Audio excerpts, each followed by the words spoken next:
Електронски документи на место старите папки со хартија.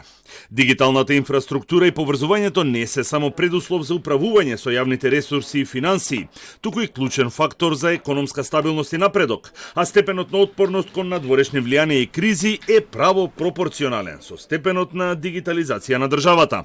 Ова се дел од заклучоците на денешната конференција на која се дебатираше за предностите на централизиран дигитален систем во државната администрација. Со дигитализација и поврзување на државните институции може да се спроведе ефикасна борба против корупцијата, смета министерот за дигитална трансформација Стефан Андоновски.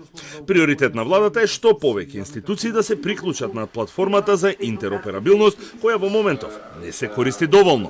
Не можеме да зборуваме за борба против корупција системска, ако институциите не комуницираат меѓу себе, ако имаме различни портали за секоја различна институција, ако најголем дел од податоците се чуваат во хартиена форма или пак ако се во електронска форма, тие еден со друг не може да се читаат, односно една институција не може да ги прочита податоците со друга институција. Македонија има платформата за интероперабилност веќе околу 10 години. За жал, помалку од 60 институции во моментот ја користат, а голем дел од институциите кои што се веќе приклучени на таа платформа не комуницираат помеѓу себе. УЈП ќе ги автоматизира и дигитализира процесите за да може поефикасно да ги собира даноците и да открие евентуално затајување. Од аспект на собирањето на даночните приходи, тоа ќе значи дека податоците во УЈП нема да доаѓаат со историски податоци после завршувањето на даночниот период, туку податоците ќе бидат достапни во реално време, во времето кога ќе се случуваат оданочивите деловни трансакции. УЈП ќе може да има директен и во реално време пристап и да ги следи ризиците, отстапувањата.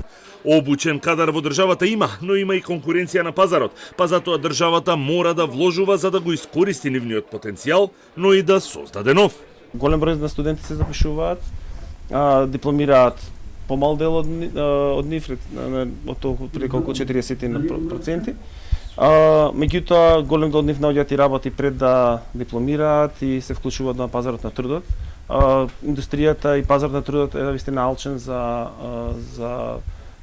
квалитетни инженери. Централизиран дигитален систем ќе биде од исклучителна корист за граѓаните, кои ќе имаат полесен пристап до услугите на државната администрација, заклучија експертите на денешната конференција.